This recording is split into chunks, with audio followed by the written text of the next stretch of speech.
Yahya Sinwar അങ്ങനെ ഒരു അനുരഞ്ജനത്തിൻ്റെ മുഖമേ അല്ല. വളരെ ഒട്ടും സംസാരിക്കാത്ത, അതേസമയം വളരെ തന്ത്രശാലിയും കണ്ണിങ്ങുമായിട്ടുള്ള ഒരാളാണെന്നാണ് അദ്ദേഹത്തെ പറ്റി പറയുക. അതായത് ശത്രുവിനെതിരെ വളരെ ഉറച്ച നിലപാടെടുക്കുക, വളരെ തന്ത്രശാലിയായിരിക്കുക, വളരെ കുറച്ച് സംസാരിക്കുക. അദ്ദേഹത്തിൻ്റെ അഭിമുഖങ്ങളൊക്കെ വളരെ കുറച്ചേ വന്നിട്ടുള്ളൂ, വളരെ കുറച്ച് അഭിമുഖങ്ങളെ വന്നിട്ടുള്ളൂ. നമ്മൾ കണ്ട 2023 ഒക്ടോബർ 7 അന്ന് 2014 മൂപ്പര് പ്ലാൻ ചെയ്തിട്ടുണ്ടാവുമെന്നാണ് ഞാൻ വിചാരിക്കുന്നത്. ഇസ്മായിൽ ഹനിയയും ഖാലിദ് മിഷലും വെടിനിർത്തലിന് വേണ്ടിയുള്ള അനുരഞ്ജന ചർച്ചകളിൽ ഏർപ്പെട്ടുകൊണ്ടിരിക്കുകയാണ്. യഹ്യ സിൻവർ അങ്ങനെ ഒരു അനുരഞ്ജനത്തിൻ്റെ മുഖമേ അല്ല. കാരണം യഹ്യ സിൻവറും ഇസ്മായിൽ ഹനിയൊക്കെ ഒരേ സമയം അഭയാർത്ഥി ക്യാമ്പുകളിൽ ജനിച്ച് ഹമാസിൽ ജോയിൻ ചെയ്ത് 87 ഫസ്റ്റ് ഇന്തിഫാദയുടെ ഹമാസിലേക്ക് വന്ന ആൾക്കാർ തന്നെയാണ്. പക്ഷേ ഇസ്മായിൽ ഹനിയുടെ ഒരു വഴിയല്ല യഹ്യ സിൻവറിൻ്റെ വഴി. യഹ്യ സിൻവർ 23 വർഷം ഇസ്രായേലിൻ്റെ ജയിലിൽ കിടന്നയാളാണ്. 1-2 വർഷമല്ല, 5-10 വർഷമല്ല, 23 വർഷം തുടർച്ചയായി ഇസ്രായേലിൻ്റെ ജയിൽ. അതായത് 4 ജീവപര്യന്തം എന്നാണ് അയാൾക്കെതിരെ ചുമത്തിയിരുന്നത്. അപ്പോൾ ഈ ജയിലിൽ കിടന്ന് 23 വർഷം എന്താണ് ചെയ്യുന്നതിനെ കുറിച്ച് അദ്ദേഹം തന്നെ പിന്നീട് മോചിപ്പിക്കുകയാണോ ചെയ്തത്? ആ മോചിപ്പിച്ച കഥ ഞാൻ പറയുന്നത്. 23 വർഷം ജയിലിൽ കിടക്കുകയാണ്. ജയിലിൽ കിടന്നിട്ട് അദ്ദേഹം അവിടെ ഇരുന്ന് ഹീബ്രു പഠിക്കുന്നു. ഇപ്പോൾ ഹീബ്രു എന്തിനാണ് പഠിക്കുന്നതെന്ന് വെച്ചാൽ ഹീബ്രു പുസ്തകങ്ങൾ വായിക്കണം, ശത്രുവിനെ നന്നായി അറിയാൻ കഴിയണം. അതായത് ഇസ്രായേലിനെ ഏറ്റവും നന്നായിട്ട് അറിയാവുന്ന ഹമാസ് ലീഡറാണ് യഹ്യ സിൻവർ.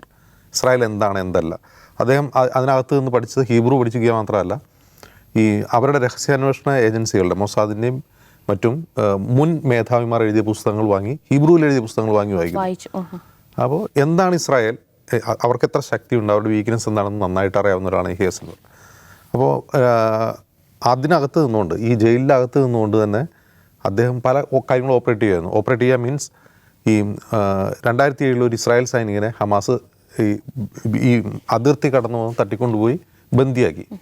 5 വർഷം 2011-12 2011 അദ്ദേഹത്തെ മോചിപ്പിക്കുന്നത്. അപ്പോൾ ആ 5 വർഷം ഈ തട്ടിക്കൊണ്ടുപോയ സൈനികനെ വെച്ച് ഹമാസ് വില പേശുകയായിരുന്നു ഇസ്രായേലിനോട്.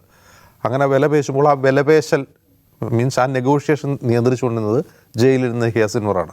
അപ്പോൾ അത് വെച്ചിട്ടാണ് യഹ്യ സിൻവർ ഉൾപ്പെടെയുള്ള ഫലസ്തീൻ തടവുകാരെ ഒരാൾക്ക് പകരം 1500 വരെ മറ്റാണെന്ന് മോചിപ്പിച്ചു വിടുന്നത്. അങ്ങനെ 2011 അദ്ദേഹം പുറത്തിറങ്ങുന്നത്. 23 വർഷത്തിന് ശേഷം 2011 അദ്ദേഹം പുറത്തിറങ്ങിയ ശേഷം അദ്ദേഹം ചെയ്തത് ഈ ഖസാം ബ്രിഗേഡ് എന്ന് പറയുന്ന ഇവരുടെ ഹമാസിൻ്റെ സായുധ വിഭാഗത്തെ ശാക്തീകരിക്കുന്ന. അതിന് അദ്ദേഹം പുറത്തിറങ്ങി 3 വർഷം കഴിയുമ്പോഴത്തേക്കും 2014 വലിയ ആക്രമണം ഗസയിൽ ഇസ്രായേൽ നടത്തുന്നുണ്ട്. ആ സമയത്ത് യഹ്യ സിൻവർ ചെയ്തതെന്ന് വെച്ചാൽ ഈ അവരുടെ സായുധ സേനയെ കുറേ കൂടി ആധുനീകരിക്കുക. മുമ്പ് അവരുടെ കയ്യിൽ വളരെ പ്രിമിറ്റീവ് ആയിട്ടുള്ള ആയുധങ്ങളും മിസൈലുകളൊക്കെ ഉണ്ടായിരുന്നത്. ഇദ്ദേഹം ഇറാനിൽ ചെല്ലുന്നു, തെഹ്റാനിൽ ചെന്ന് ഇറാനുമായി സംസാരിക്കുന്നു. ഇറാൻ്റെ സഹായത്തോടെയാണ് അവർ കുറേ കൂടി എന്ത് ചെയ്യുന്നത്, സായുധമായി ശക്തി പ്രാപിക്കുന്നത്. അതിൽ ഈ ടണൽ സിസ്റ്റം ഊർജ്ജസ്വലമാക്കുന്നത്. എനിക്ക് തോന്നുന്നു ഈ ഒക്ടോബർ 7 നമ്മൾ കണ്ട 2023 ഒക്ടോബർ 7 അന്ന് 2014 മൂപ്പര് പ്ലാൻ ചെയ്തിട്ടുണ്ടാവുമെന്നാണ് ഞാൻ വിചാരിക്കുന്നത്.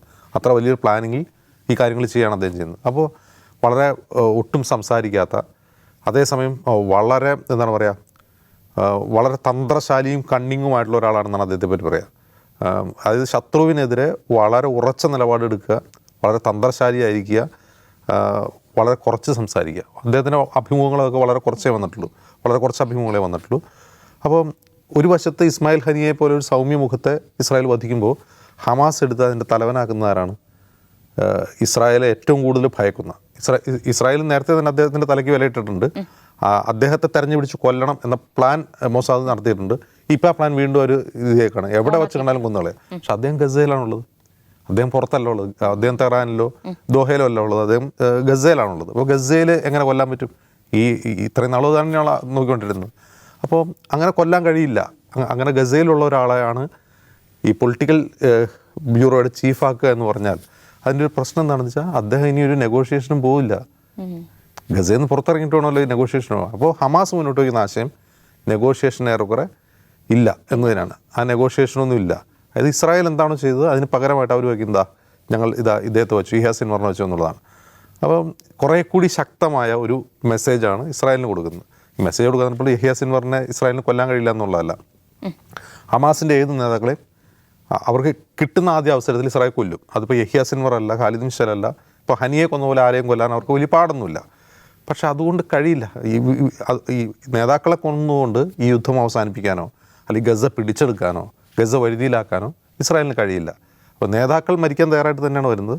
അവരെ നേതാക്കളെ കൊന്നുകൊണ്ട് യുദ്ധം ജയിക്കാൻ കഴിയില്ല.